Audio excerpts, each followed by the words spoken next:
Good afternoon and welcome students. बच्चों, previous Hindi period में हमने ऋतुएं कविता सीखी। उसमें हमने ग्रीष्म यानी समर ऋतु, वर्षा यानी रेनी सीजन और हेमंत यानी विंटर सीजन के अलावा वसंत ऋतु, शरद ऋतु और शिशिर ऋतु के बारे में जानकारी ली। इन ऋतुओं में किस प्रकार का तापमान रहता है, कैसी हवा बहती है और पेड़ पौधों पर किस तरह का असर पड़ता है, यह हमने इस ऋतुएं कविता में सीखा। आज हम हमारे त्योहार यह नया लेसन पढ़ने जा रहे हैं। बच्चों, हम भारत देश में रहते हैं। हमारा देश महान है।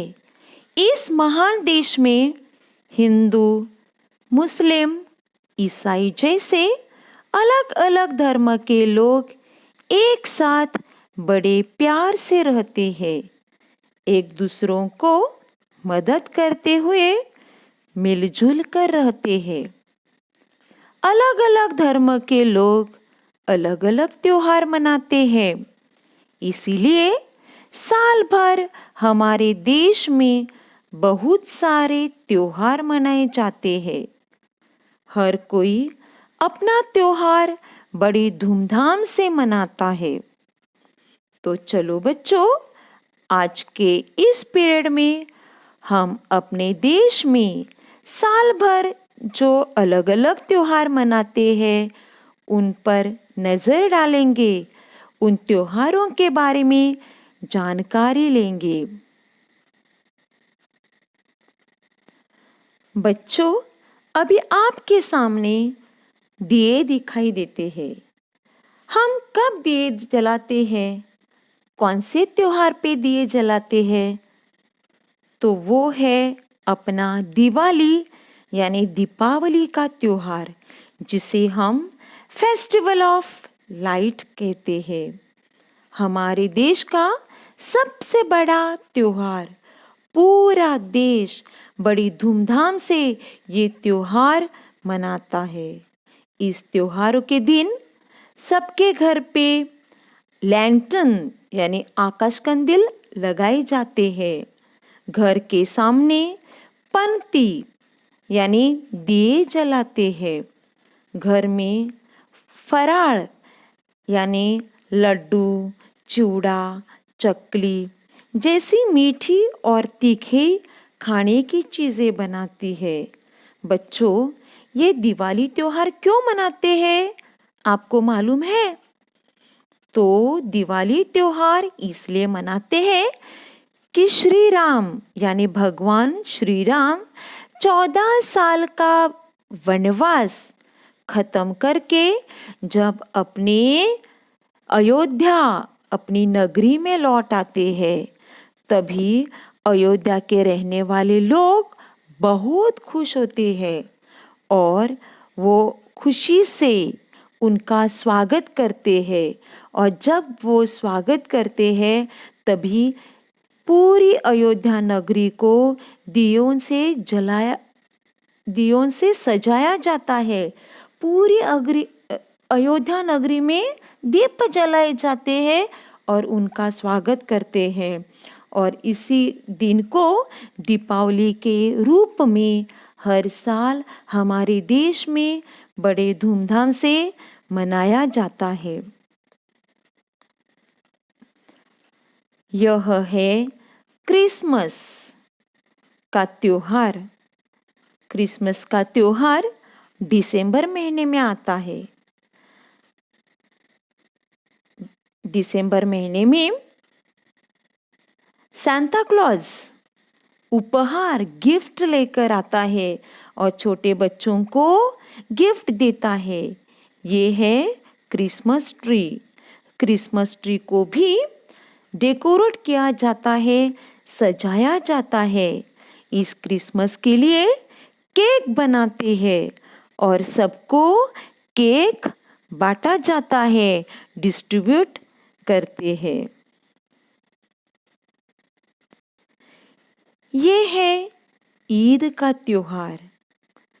लोग एक दूसरों को गले मिलते हैं और ईद की शुभकामनाएं, यानी जैसे हम एक दूसरों को हाथ मिलाते हैं, शेक हैंड करते हुए हम उन्हें जैसे हैप्पी दिवाली, हैप्पी क्रिसमस कहते हैं, तो इसी प्रकार से मुस्लिम लोग एक दूसरों को गले मिलते हैं और एक दूसरों को ईद की शुभकामना दी जाती है। ईद के लिए शीर खुरमा बनाया जाता है। शीर खुरमा एक सेवई की खीर है जिसमें दूध, शक्कर और ढेर सारे ड्राई फ्रूट्स मिला के बड़ी स्वादिष्ट ऐसा शीर खुरमा यानी सेवई की खीर ईद के दिन बनाई जाती है। ये है मकर संक्रांति का त्योहार जो जनवरी महीने में सेलिब्रेट किया जाता है। मकर संक्रांति के दिन लोग बड़ी खुशी से पतंग उड़ाते हैं। खाली जमीन पर यानी मैदान पर, समुद्र किनारे पर, नहीं तो ऊपर टेरेस पे जाके लोग पतंग उड़ाते हैं और ये संक्रांति का त्योहार मनाते हैं। संक्रांति के दिन तिल गुड़ यानी गुड़ का लड्डू, जागरी और तिल मिलाकर लड्डू बनाया जाता है और तिलगुड़ का लड्डू एक दूसरों को देते हैं और देते हुए कहते हैं कि तिल गुड़ घ्या गोड़ गोड़ बोला। इसका मतलब तिल गुड़ ले लो, खाओ और सबसे प्यार से बातें करो, मीठी मीठी बातें करो। ये है होली का त्योहार। होली के त्योहारों के दिन सब लोग एक दूसरों के ऊपर रंगीन कलरफुल गुलाल उड़ाते हैं और बड़ी धूमधाम से, बड़ी खुशी से ये होली का त्योहार मनाते हैं। होली के दिन पूरन पोली बनाई जाती है। बच्चों, जैसे हमारी चपाती रहती है ना, उसी प्रकार की चपाती, लेकिन उसके अंदर गुड़ और बेसन का मीठी चीज़ें डालकर वो स्टफ करके उसकी चपाती बनाई जाती है। आगे है रक्षाबंधन। रक्षाबंधन के दिन बहन अपने भाई को राखी बांधती है, उसे स्वीट खिलाती है, पेढ़ा, लड्डू, मिठाई, ऐसी मीठी चीज़ें बहन अपने भाई को खिलाती है और उसके बदले में भाई उसे गिफ्ट देता है।